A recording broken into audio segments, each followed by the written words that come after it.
Kviečiu stabtelti, pajausti savo kūną, pastebėti kvėpavimą, susijungti su savo širdimi.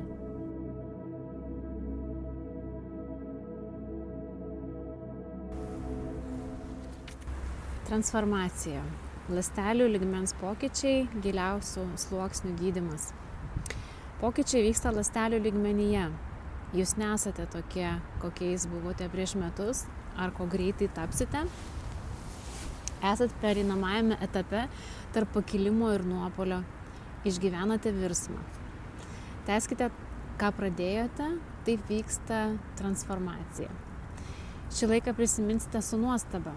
Jūsų vidinėme pasaulyje ir jūsų ląstelėse tiek daug visko vyksta.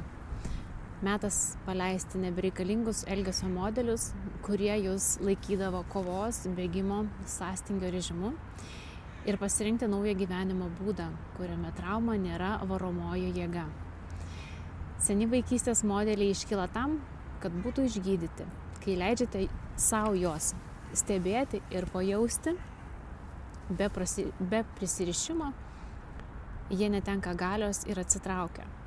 Esate kviečiamas atrasti naujų būdų save nuraminti.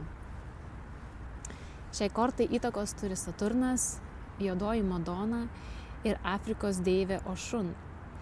Saturnas simbolizuoja naikinimą ir transformaciją, juodoji Madona požemių pasaulį ir visa, kas buvo paslėpta. Ošun švelnia pirmapradės motinos meilė.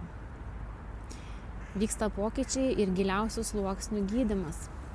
Kol esate šiame etape, nespauskite savęs atlikti vaidmenį ar pasirodyti.